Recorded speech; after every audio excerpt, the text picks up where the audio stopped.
Y llegamos entonces a nuestro séptimo encuentro de este curso de iniciación a la lectura de la Biblia, y vamos a ver ahora el entorno religioso y social en el que emerge Jesús.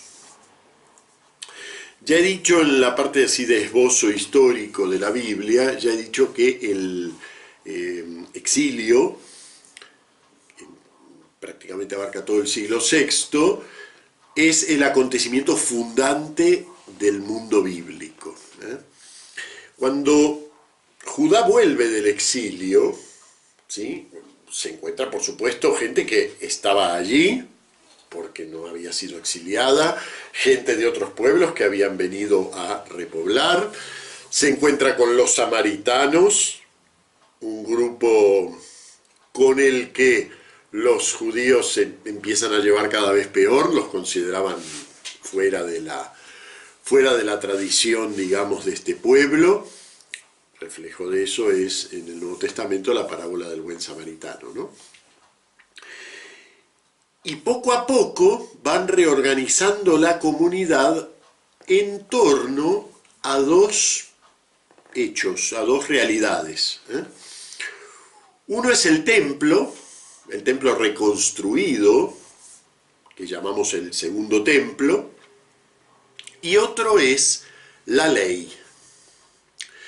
La ley no es lo primero que se redacta en la Biblia, al contrario, es más bien el punto de llegada. La ley se redacta, o sea, lo que nosotros llamamos Pentateuco, Génesis, Éxodo, Levítico, Números, Deuteronomio, que en la Biblia judía se llama simplemente la ley. La ley queda definitivamente redactada, así como nosotros la conocemos, hacia el año 400. Pero además no solo queda redactada, sino que junto con la vida del templo reconstruido, pasa a ser realmente el centro de la vida judía. Y en cierto sentido diría que más aún que el templo reconstruido.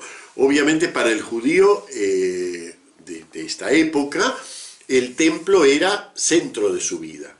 Pero no todos los judíos vivían en Judá. Había muchos judíos que no habían vuelto de Babilonia, o que cuando ocurrió el acontecimiento decisivo del exilio, en lugar de esperar a que Babilonia los exiliara, huyeron hacia el norte de Egipto, hacia Alejandría, hacia lo que luego va a ser Alejandría, ¿no?, hacia el norte de Egipto. Y allí crearon colonias judías prósperas que siguieron su propio desarrollo. Entonces, ¿qué unía a los judíos de Judá? El templo y la ley. Pero ¿qué unía a todos los judíos? A los judíos de Palestina y fuera de Palestina. A los que tenían, digamos, un recuerdo del templo y a los que no habían sido formados en el templo. Lo que los unía era la ley. En particular, la observancia sabática, la Pascua, la circuncisión. Y luego normas, no hay que quedarse con esa caricatura de judaísmo que a veces transmitimos al querer enseñar, cuando se quiere enseñar la Biblia, pero usando esquemas demasiado sencillitos, ¿no? Desde los judíos que tenían 600 y pico de leyes, y no todos. El judaísmo era un panorama muy variado, muy variado. Pero es verdad que el centro de la vida judía va quedándose con la ley, en todas sus variantes de judaísmo. Y así se va llegando a formar lo que nosotros hoy llamamos el judaísmo. El judaísmo no es simplemente gente que pertenece a la tribu de Judá. Es verdad, eso quiere decir en principio la palabra judaísmo.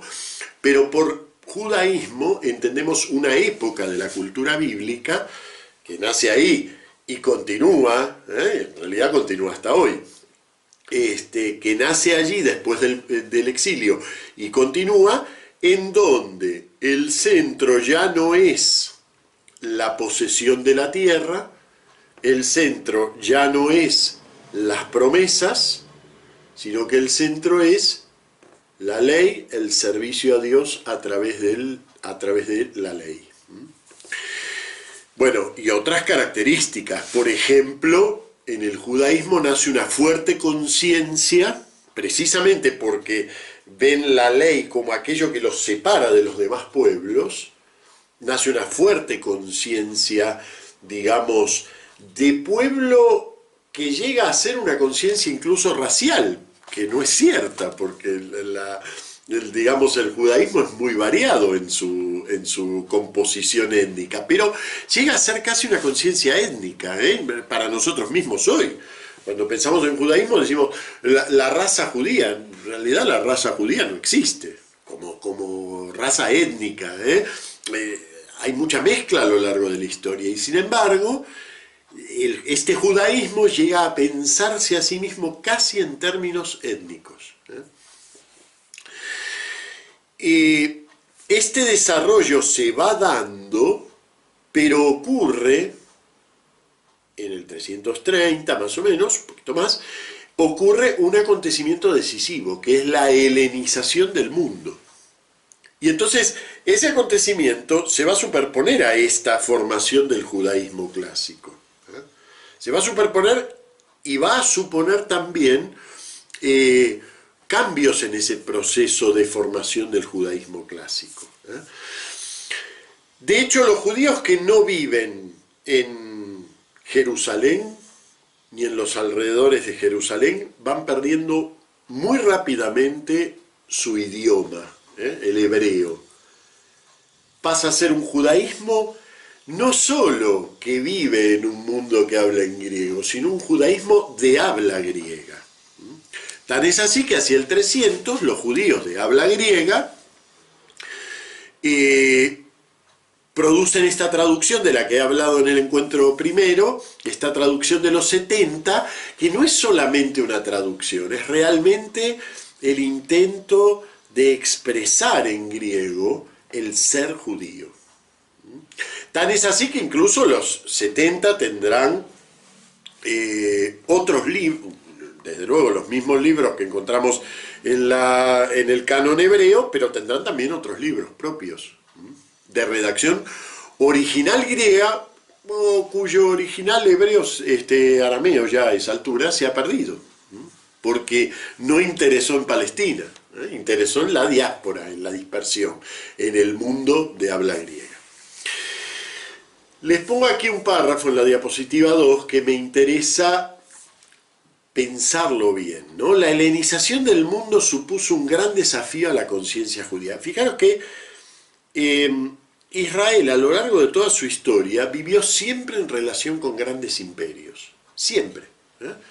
Egipto, Babilonia, no un gran imperio, pero sí una gran fuerza, los filisteos. Siempre estuvo en relación con grandes Persia, siempre.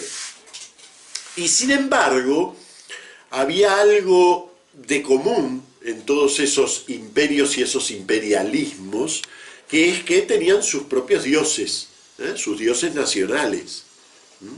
Entonces, podríamos decir, la confrontación religiosa es una confrontación de Dios a dioses. Es fácil distinguir, estos dioses no son los tuyos.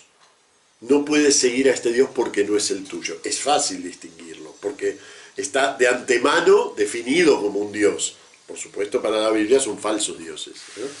Pero con el humanismo del imperio de Alejandro Magno, aparece una realidad nueva en el mundo, y nueva para todos, no solo para Israel, para todos, que es que esta cosmovisión abarcadora de toda la vida se presenta no en nombre de unos dioses. De hecho, el imperio de Alejandro Magno no le interesa mucho exportar dioses. A cada pueblo que van adoptan sus dioses, no hay ningún problema. Se presenta con una nueva idea que es el hombre abarca todo. Este antropocentrismo de la cultura humanística, por eso la llamamos humanística, precisamente pone en el centro al hombre, y junto con él el cosmopolitismo, palabra que mencioné ya la semana pasada, ¿no? El cosmopolitismo, es decir, la idea de que el universo entero forma una gran polis, una gran ciudad, y todos somos parte de esa polis. Bueno, eso es un desafío todavía más grande a la mentalidad y al núcleo de la alianza bíblica, porque ¿en nombre de qué le decimos que no a eso? Hoy nos toca, prácticamente en la actualidad nos toca el mismo desafío, ¿no? La globalización tiene mucho que ver con esto, y con eso, con ese imperio alejandrino que no dejó de existir en Occidente a lo largo de toda esta historia, ¿no? Precisamente esos 400, esos 300 años, podríamos decir, que van desde el imperio de Alejandro Magno hasta la época de Jesús, son ricos en respuestas a este problema. Obviamente no surge una única respuesta, una única postura, una única manera de ver las cosas. La misma existencia de una Biblia de los 70, la traducción griega, es una forma de responder a esta cuestión, ¿eh? Y es una forma integrada de responder a esta cuestión. Es decir, bueno, sí, en realidad la alianza de nuestro Dios puede coexistir con todos estos valores. Vale la pena hacer la prueba. Y han salido de esa línea grandes luminarias en relación con el mundo bíblico. Prácticamente contemporáneo de Jesús, el gran filósofo de la antigüedad judía alejandrina, Filón de Alejandría precisamente. Filón de Alejandría. Prácticamente contemporáneo de Jesús, intérprete de la Biblia, cuyos tratados en muchos casos están en la base de comprensiones que tenemos en el Nuevo Testamento. Entonces, hay una línea, pero hay otras líneas, hay otras, y vamos a centrarnos un poco más en Palestina, porque obviamente Jesús nace en Palestina, pero hay que tener este trasfondo mucho más amplio que Palestina, porque luego la primera iglesia enseguida va a romper la frontera de Palestina y va a salir al mundo. ¿Y se va a encontrar con qué? ¿Con paganos? No siempre. Se va a encontrar con judíos. Los primeros predicadores, cuando salían al mundo pagano, no era para evangelizar paganos, luego sí, pero en principio a lo que salían era a la pesca de los judíos de la diáspora. San Pablo lo dice claramente, ¿no? Cuando llegaban a un sitio iban a la sinagoga local o a donde se reunieran los judíos a rezar, dentro del judaísmo de la diáspora. Entonces, esto hay que tenerlo como trasfondo para entender un poquito la época de Jesús, ¿eh? Pero para entender a Jesús propiamente, vamos a tratar de centrarnos en Palestina. Palestina también sufre la helenización, ¿eh? Palestina también es conquistada, digamos, por el imperio de Alejandro y sufre la helenización. ¿Helenización qué quería decir? Básicamente la irrupción de un idioma griego sencillo de utilizar, omniabarcador, que servía para todo, para la vida pública y también para la vida cotidiana. Y junto con eso, los valores, que a veces no nos damos cuenta que los idiomas transportan valores, porque los idiomas son modos de ver el mundo. Los idiomas realmente transportan valores. Entonces, junto con eso, la helenización supone también una forma humanística de ver la cultura que no está dentro de la tradición bíblica. Les pongo aquí, diapositiva 3. Lo sustancial de la identidad judía ya está formada cuando viene la helenización. Y luego de la helenización, la romanización, aunque es distinta a la romanización, ¿eh? El Imperio Romano se contentaba con administrar políticamente, pero no tenía mucho interés en expandirse culturalmente. En cambio, el mundo griego sí que ha llegado a los rincones, digamos, de la sociedad. Y así surgen distintas respuestas frente a esta helenización y que luego, como les digo, se transforma en romanización. Una es lo que podríamos llamar el judaísmo. Lo voy a esquematizar un poco, este es un proceso muy complejo. Y no solo muy complejo, sino también no tan conocido por nosotros, ¿Por qué? Porque en esos años tan ricos en acontecimientos no hay mucha huella escrita. Por ejemplo, los libros bíblicos que dan cuenta de este periodo pertenecen a la Biblia de los 70. No tenemos libros, digamos, hebreos, palestinos.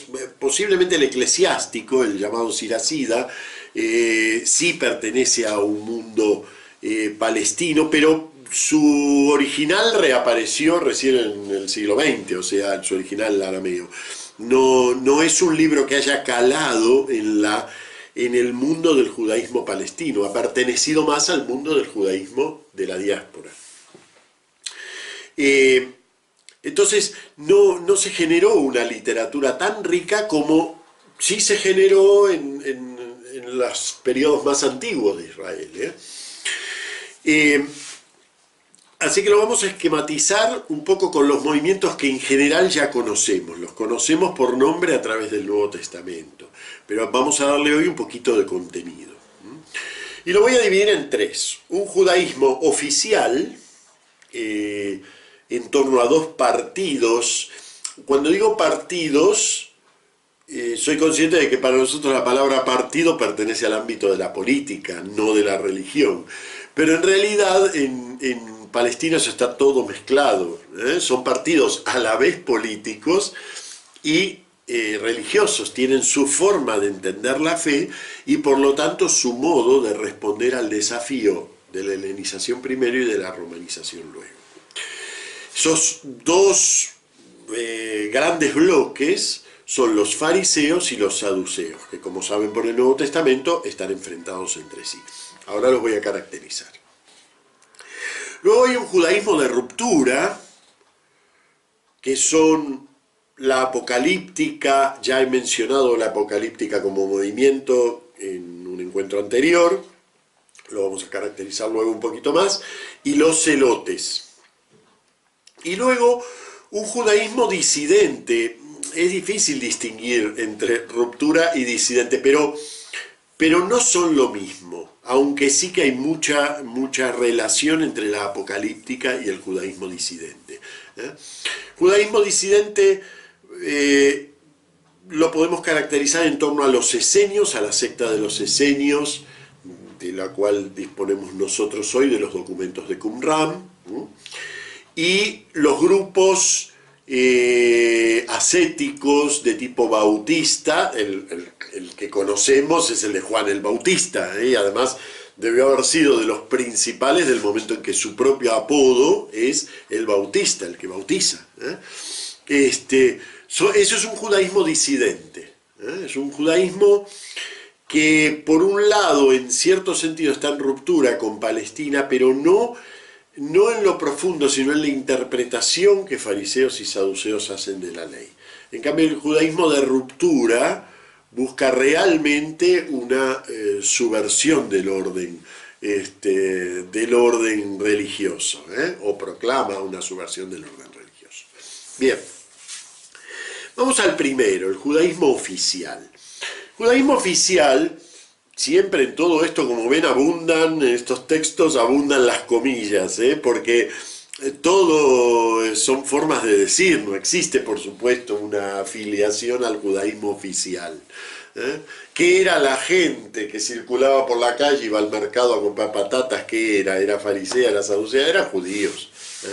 Pero bueno, esos judíos tienen más simpatía con este que con aquel, adhieren más a la posición farisea que a la saducea, o están interesados por la predicación apocalíptica o por los celotes o lo que fuere. Bueno, los dos grandes partidos de la vida judía son los fariseos y los saduceos. Nacen como dos formas de respuesta en torno a la época de los macabeos, a mediados del siglo II, cuando las relaciones entre el helenismo y el judaísmo se tensan al punto de que la mentalidad, digamos, el imperio griego, le exige prácticamente al judaísmo que abandone su particularidad, su particularismo, que adopte la helenización al extremo. En ese momento surge una rebelión en torno a la familia de Judas Macabeo, de ahí viene el nombre, y esa rebelión que se echa al monte es el origen de los celotes, o sea, de los celosos por la ley, eso quiere decir. Es el origen, no quiere decir que sean celotes, es el origen. Pero, ¿qué pasa con los judíos que quedan en la ciudad? Bueno, podríamos decir que adoptan dos posturas en torno a la helenización. Una postura sacerdotal de compromiso, que son los saduceos son herederos del sacerdocio del templo, y son los que controlan además, en época de Jesús, la aristocracia del templo. Son partidarios de repartir la torta con el helenismo, ¿no? Es decir, la vida laica que la lleve el helenismo y nosotros nos quedamos con el templo y la vida cultual. Un poco esa visión nosotros la podríamos comparar con el liberalismo religioso del siglo XIX. La idea de, bueno, la religión para el templo y para la conciencia, no es exactamente ese el planteo, pero para que nosotros nos demos cuenta que esta misma postura, esta misma problemática nos apareció también. Después de la Revolución Francesa viene esta especie como de reparto, la vida laica y la vida religiosa, en torno al templo o a la conciencia o a la devoción privada. Pero junto a ellos surgen también los fariseos. Los fariseos, hay que tener mucho cuidado con nuestra valoración negativa de los fariseos, que es problemática porque no son eso negativo que nosotros nos imaginamos. De hecho, Jesús estuvo mucho más cerca de las posturas fariseas que de todas las demás. Estuvo, por lo menos en determinado momento de la predicación de Jesús, está más cerca de la postura farisea que de la de los demás. Cuando leamos en el Evangelio, "Ay de vosotros fariseos hipócritas", tratemos de pensar que eso se puede entender de otra manera que como lo entendemos espontáneamente. Nosotros nos imaginamos que todo fariseo es necesariamente hipócrita, y eso lo podríamos entender así: "Ay de vosotros fariseos, los que sois hipócritas", o sea, dentro de los fariseos los que pierden el rumbo y van más allá del planteo fariseo. Esto no quiere decir, no estoy poniendo al fariseísmo en un altar, simplemente que no nos quedemos con la idea de que el fariseísmo es necesariamente hipócrita. El fariseísmo fue un movimiento de gran calado en el judaísmo. Tan es así que cuando vino la debacle, en los años 70, del 70 al 135 de nuestra era, ¿no? O sea, cuando se destruye el templo y cuando finalmente Jerusalén es arrasada y todos los judíos expulsados de su territorio, fue el fariseísmo el que conservó la ley, fue el fariseísmo el que conservó el judaísmo. Y el judaísmo se volvió enteramente fariseo, porque todo lo demás ya no sirvió. Entonces, el fariseísmo es un movimiento de gran aliento. Lo podemos identificar con la idea de los rabí, de los maestros ambulantes que llevaban, Jesús fue un rabí, que llevaban el intento de que esa ley que ellos estudiaban y trataban de vivir en torno a ella, llegara a los rincones de la vida cotidiana. Entonces, no era un movimiento, aunque luego, y siempre estas cosas se van deformando, luego se convirtieron en un movimiento de élites, pero no es un movimiento en principio de élites, al contrario, es un movimiento laical. No son sacerdotes los fariseos, son gente, son laicos que ven en la clase sacerdotal corrompida, ven una desviación, o sea, los saduceos, ¿no? Ven una desviación del proyecto de alianza. Es verdad que Dios había pedido que fueran un pueblo sacerdotal, pero ellos entienden que es todo el pueblo de Dios el que está llamado a ese servicio a Dios, a ese sacerdocio hacia Dios, ¿no? ¿A través de qué? De la observancia de ciertas leyes que no dependen específicamente del templo.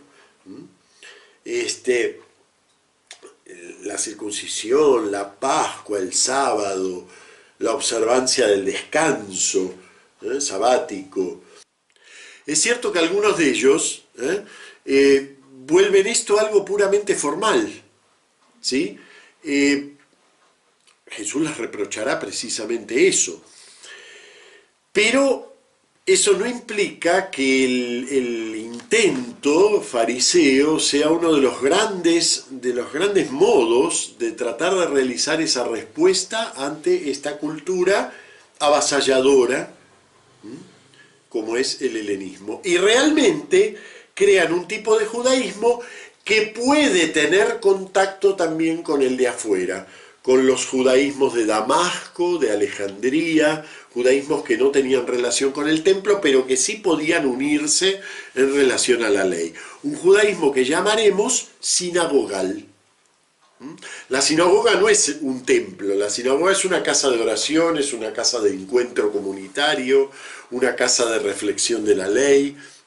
Entonces, ellos crean un judaísmo que no necesariamente tiene su centro en el templo, aunque incluso le dé mucha importancia al templo. Y esto es interesante porque cuando el templo caiga, eso salvó al judaísmo. Precisamente el hecho de que ellos hayan descubierto que la alianza podía vivirse en cada pueblo, en cada sitio, sí con una tensión espiritual hacia el templo, pero no necesariamente con el centro puesto en el templo. Este judaísmo laical es también un judaísmo muy creativo desde el punto de vista de la fe. Es un judaísmo que, por ejemplo, le da mucha importancia a la vertiente oral de la ley. Oral en lo que ellos entendían que era oral, ¿no? Es decir, ellos entendían que había preceptos y aspectos de la ley que no habían sido escritos por Moisés, sino transmitidos de generación en generación. Y así llegan, por ejemplo, a la creencia en la resurrección. La creencia en la resurrección es una respuesta al problema de los mártires. Si alguien se sacrifica frente al perseguidor griego, se sacrifica por Dios, ¿qué va a pasar con él? ¿Vuelve a qué? ¿Al Sheol? ¿Al lugar de los muertos? ¿O hay otra cosa? Y entonces así de a poco el judaísmo encuentra la respuesta, pero no todo el judaísmo. El judaísmo fariseo encuentra la respuesta en la resurrección. Por supuesto nosotros hemos heredado esa vertiente de la fe judía, pero si buscan en el Antiguo Testamento hebreo no van a encontrar la resurrección por ningún lado, porque es un desarrollo propio de este periodo. Vamos a ver otros movimientos. Estos son los dos fundamentales, porque son los dos que rodean la ciudad, y por lo tanto aquellos entre los que se mueve Jesús. Pero hay otros movimientos, como les mencioné. Uno es un judaísmo, podríamos decir así, de ruptura, la apocalíptica. La apocalíptica es muy difícil saber si es un movimiento, si es una mentalidad, es las dos cosas.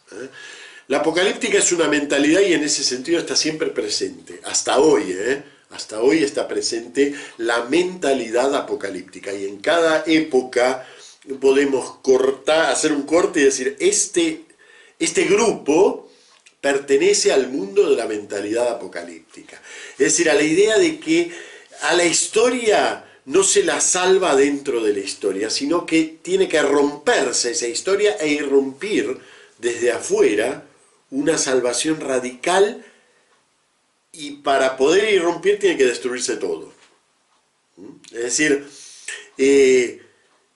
estamos yendo al desastre. Lo único que nos salva es que venga hacia nosotros, el Hijo del Hombre, entre las nubes, sonando la trompeta, todas esas imágenes que van a aparecer en la literatura apocalíptica.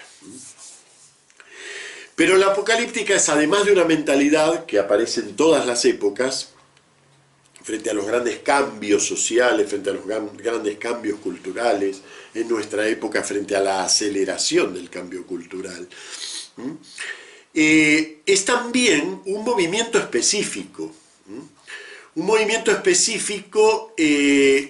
que no existió como partido, en el sentido como existieron los saduceos y los fariseos, pero hay un movimiento de deseo de que esto cambie radicalmente, y tan radicalmente que todo el desarrollo de la vida actual quede patas para arriba, venga aquel enviado de Dios. La apocalíptica retoma algunas figuras del Antiguo Testamento y las convierte como en el centro de esa esperanza.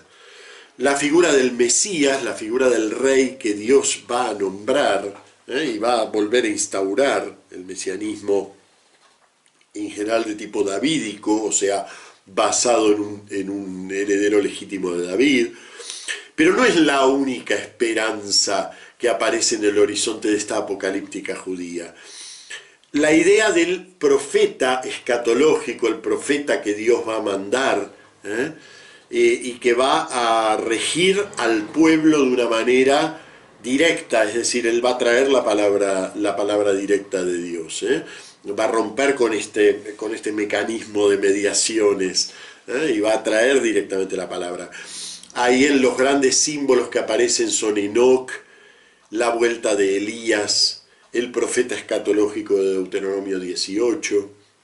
La figura de Enoc, sobre todo, adquiere mucha importancia dentro de la apocalíptica. Enoc, recuerdan que es uno de los patriarcas antediluvianos, que se dice que Dios, que no murió, sino que Dios se lo llevó con él, y que invocó el nombre de Yahvé ya en la época antediluviana, ¿no? Entonces, el patriarca Enoc, dentro de la simbólica de la apocalíptica, estaba reservado para volver en los últimos tiempos.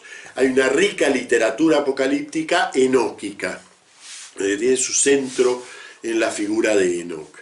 Aunque a nosotros no nos centró en la figura de Enoc dentro de la revelación del Nuevo Testamento, muy marginalmente, en la epístola de Judas, muy marginalmente entraron esas ideas dentro de nuestra apocalíptica, pero este clima apocalíptico sí que entró a través de Apocalipsis, Judas, y los discursos escatológicos dentro del Evangelio. Es decir, que el mismo Jesús estuvo influido por todo este movimiento, como yo diría que gran parte de los predicadores de la época tomaban elementos de este movimiento.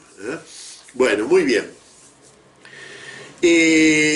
Estos textos que aparecían, propios de la apocalíptica, como les pongo aquí en la diapositiva 5, tienen una forma muy peculiar, muy especial de presentarse, como revelaciones directas, como visiones muy plásticas, visiones sobre todo.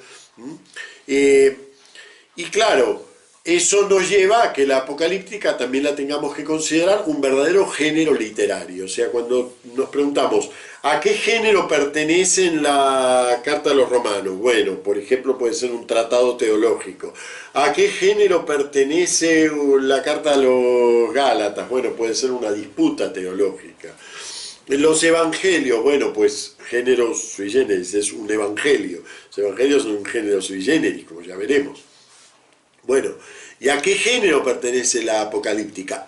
El Apocalipsis, a la apocalíptica. Es todo un género, toda una forma de escribir. Si desconocemos eso, las reglas, las leyes de ese género, nos perdemos el libro. O se convierte en una película de miedo, que no tiene nada que ver con el sentido del libro. Muy bien.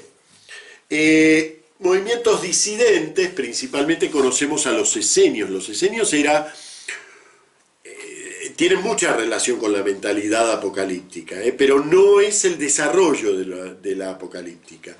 Los esenios son un grupo que se organiza como una especie de comunidad de santos, y se apartan del judaísmo oficial, se apartan directamente, incluso físicamente, se apartan del judaísmo del templo. Nada del judaísmo oficial merece ser salvado, todo debe perderse, y ellos representan la verdad del judaísmo. De este movimiento, que habrá sido muy amplio, se conocía por referencias, pero se conocía por referencias, pero no teníamos testimonios del todo directos. Por ejemplo, el historiador Flavio Josefo afirma haber pertenecido a un grupo de esta clase cuando era joven, pero claro, no teníamos referencias, digamos, textos propios de esta mentalidad y de este movimiento.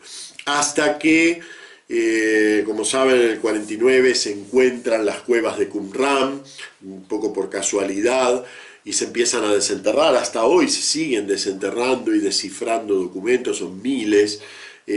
Son realmente de un valor incalculable, porque es todo escrito en torno a la época de Jesús, y nada de eso pertenece a nuestro Nuevo Testamento, ¿no?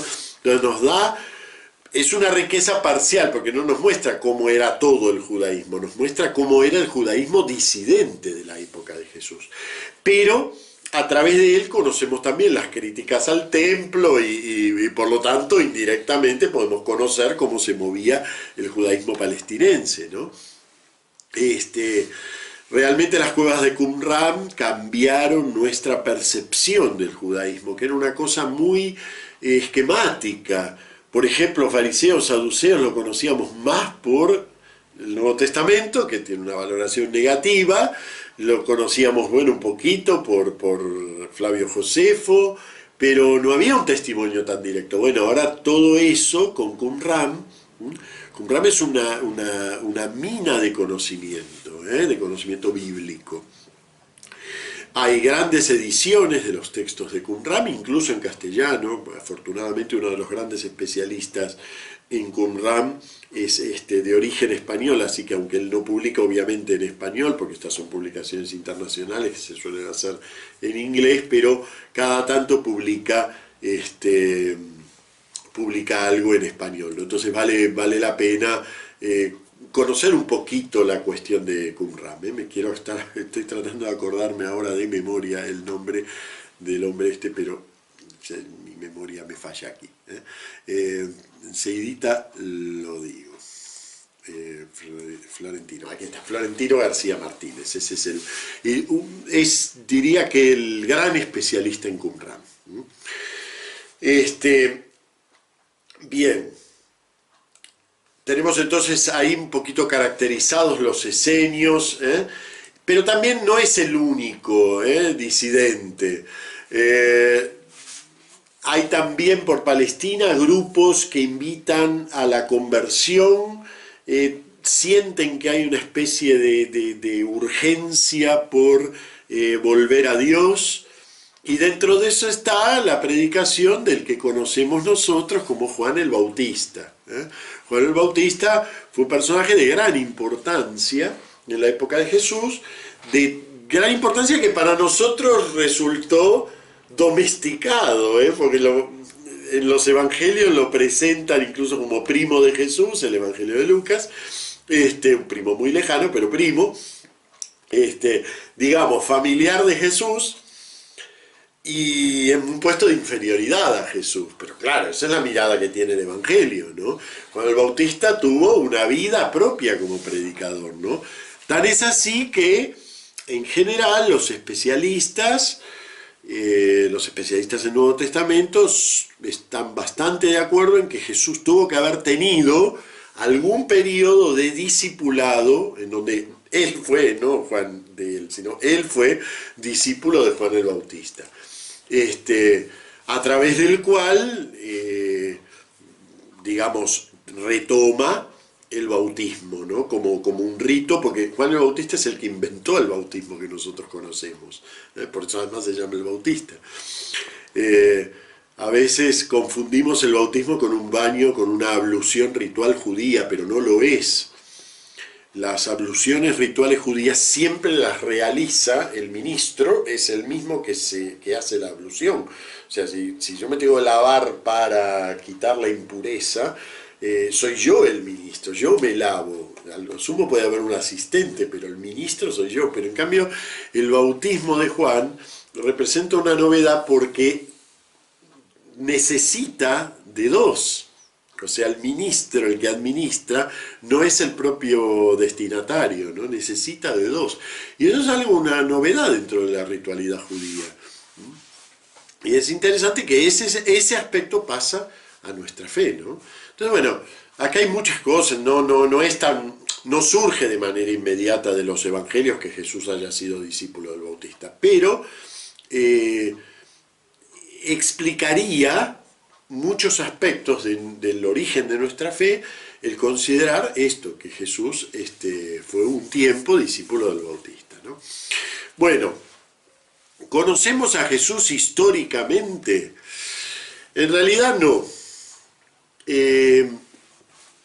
Los evangelios no son biografías de Jesús, no son la historia de Jesús. Los evangelios son un escrito de fe. Los evangelios son un escrito que nos muestra, por supuesto nos muestra lo más importante de Jesús, que es el Jesús de nuestra fe, el Jesús que nos salva, el Jesús que nos libra del pecado, el Jesús que nos ofrece y nos da el perdón y la resurrección y la vida. Es desde luego lo más importante de Jesús. Y por lo tanto tiene razón la fe cuando enfoca toda su artillería a presentarnos a Jesús. Pero al presentárnoslo así, eso no es una presentación histórica, no vieron así a Jesús los que lo rodeaban. Al contrario, en realidad los evangelios, como veremos en el encuentro próximo, son un desarrollo que supone una vida de fe cristiana. Los evangelios no son lo primero de la fe cristiana, suponen una comprensión y una vivencia de la fe cristiana, e incluso literariamente nacieron así, es decir, después de que la vida cristiana ya había ido tomando forma. Entonces, claro, cuando nosotros queremos sacar una imagen de Jesús histórica a partir directamente de los evangelios, el gran fracaso de las películas históricas sobre Jesús, que quieren ir al evangelio y tomar directamente lo que dice y escenificarlo, Sefirelli, Gibson, ¿no? Y claro, y uno se queda, porque o lo convierten a un Jesús pavote, de estampita, con los buclecitos dorados, hablando de paz y de amor, o lo convierten en un personaje, bueno, como hace Gibson, ¿no? Una cosa así, en definitiva, un tipo terrible, ¿no? Al que lo traiciona va un cuervo y le pica el ojo, ¿no? Es una cosa horrible, no tiene nada que ver con el evangelio. Entonces, no es fácil sacar una imagen histórica de los evangelios, porque los evangelios son un procesamiento, podríamos decir así, en la fe de la figura histórica de Jesús. Y la realidad es que históricamente Jesús no fue el centro de nada. O sea, no existen unas actas del proceso romano. Tenemos, por ejemplo, unas actas del proceso de algunos mártires cristianos, pero no tenemos las actas del proceso de Jesús. No, fue marginal para la historia historiográfica. Fue algo marginal. Y por lo tanto, ¿qué podemos hacer para conocer históricamente a Jesús? Bueno, pues hay que escudriñar los evangelios, la literatura de la época, y de ahí va emergiendo una figura más plausible. Eso hay toda una rama de estudiosos, que es de estudiosos del Nuevo Testamento, que se dedican a ese aspecto, a mostrar ¿cómo podrá haber sido la figura de Jesús? Y desde luego no va a coincidir exactamente con la de los evangelios. Pero no porque la de los evangelios sea mentira, es una figura muy cierta, más cierta que ninguna. Pero es una figura que responde a presentar a aquel que es objeto de nuestra fe. Y cuando queremos conocer la historia de Jesús, lo queremos ver como sujeto de su historia, no como objeto de nuestra fe. Y alguno podría pensar, bueno, si total esta imagen va a ser totalmente distinta, o por lo menos en parte distinta a la que nos surge de los evangelios, entonces ¿qué sentido tiene conocerlo? Si en definitiva los evangelios nos ofrecen una imagen mucho más verdadera, porque llega más al fondo de quién era realmente Jesús. ¿Cuál es si además la fe no necesitó transmitirnos una imagen biográfica, entonces es innecesario hacerlo. Bueno, yo les pongo aquí en la diapositiva 8, estas posturas pueden parecer piadosas, pero son realmente nocivas para la fe cristiana. Los evangelios suponen un suelo histórico que no nos dan, pero lo suponen, lo dan para comprender realmente lo que Jesús predica y lo que Jesús hace.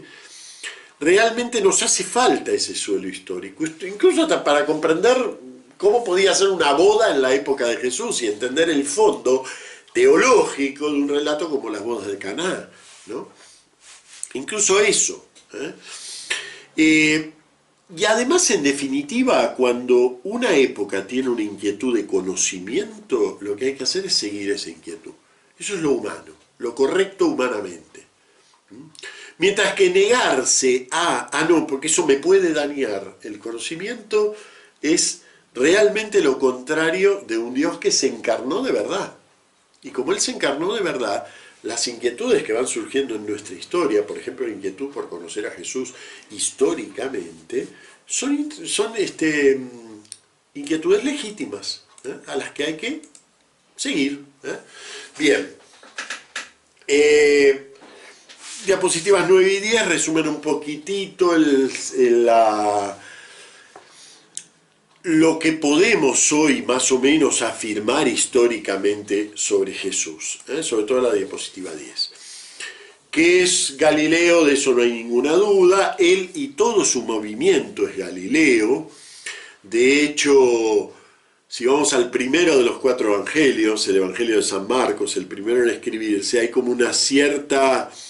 Es decir, Galilea es como el polo de atracción de esa fe. Luego, claro, como los evangelios van erigiendo cada uno su símbolo y algunos lo hacen con mucha fuerza, ¿no? Entonces, el Evangelio de San Lucas, el Evangelio de San Juan van a poner muy a Jerusalén, sobre todo el de San Lucas, ¿no? Como el centro, y entonces uno le queda grabado eso, pero en realidad Jesús se movió en un ambiente galileo.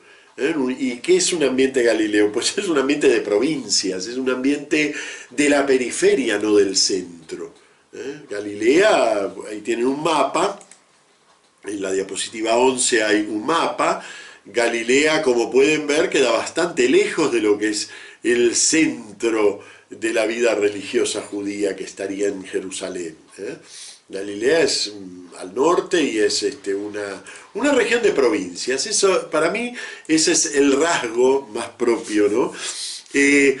Una región también de una religión de tipo tradicional. No conocemos mucho, pero posiblemente si uno ve los nombres, bueno, de los mismos padres de Jesús, padres humanos de Jesús, lo que los evangelios llaman los hermanos de Jesús, no importa aquí qué clase de parentesco tienen, pero son todos nombres que provienen de una tradición bíblica muy antigua, ¿no? Son nombres, entre comillas, digamos, conservadores.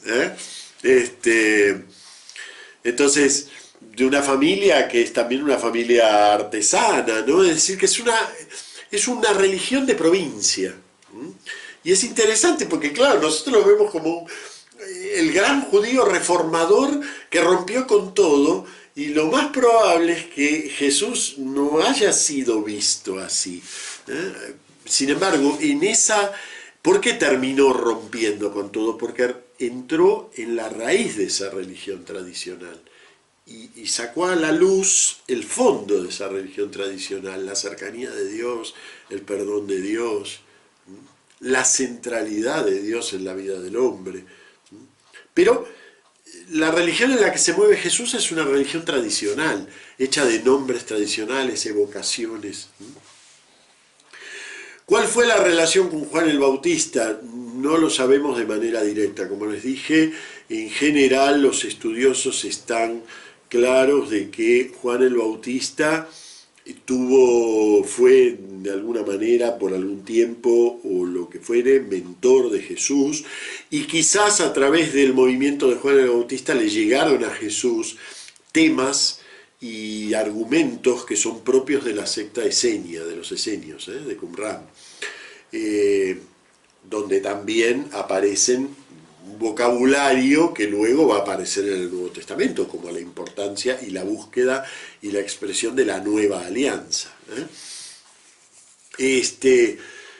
Jesús pudo haber tenido algún aspecto de predicador apocalíptico, quizás algún tiempo, quizás algún aspecto de su predicación rozaba la predicación apocalíptica. De hecho, tenemos algunos discursos atribuidos en el Evangelio, discursos escatológicos, que aunque no sean literales de las cosas que predicó Jesús, sino que sean ya armados teológicos, pero indudablemente reflejan cosas que Jesús ha dicho, realmente. Y esas cosas que ha dicho toman mucho de la predicación apocalíptica, no quedará piedra sobre piedra. Sin embargo, el conjunto de Jesús es más bien la de un predicador, lo que se llama jaláquico. Es un maestro que interpreta la ley y busca el fondo de la ley, cómo llevarlo a la vida del hombre concreto, ¿no? Es un predicador jaláquico, porque hace jalaká, que quiere decir en hebreo la interpretación, la reviviscencia de la ley, ¿no? Bueno, muy bien. Lo dejamos ahora a Jesús ahí predicando. ¿Qué idioma habló? Pues no lo sabemos, no lo sabemos. Posiblemente hablaba en arameo, es lo más probable. Quizás hablaba también algo de griego, pero si su formación religiosa era tradicional, lo más probable es que no se contaminara demasiado con esas cosas del mundo moderno, ¿no? Pero bueno, lo cierto es que el Nuevo Testamento habla todo en griego, entonces es muy difícil para nosotros saber cuáles son las palabras literales de Jesús, que posiblemente fueron en arameo. Hay toda una línea de interpretación del Nuevo Testamento que busca la retraducción a cómo lo habrá dicho Jesús. Y bueno, algún aspecto más, cómo se formó Jesús. Posiblemente se formó, si es que en su pueblo había sinagoga, posiblemente se formó en la sinagoga local. La sinagoga de Cafarnaúm, que muestran hoy los viajes a Tierra Santa, no es de la época de Jesús, es posterior. En realidad no sabemos exactamente si había sinagoga, si Jesús perteneció en concreto a alguna sinagoga. Pero es posible, da la impresión, los evangelios dan la impresión de que Jesús sabía leer, y si sabía leer, posiblemente es porque estaba formándose en la ley, en la interpretación de la ley.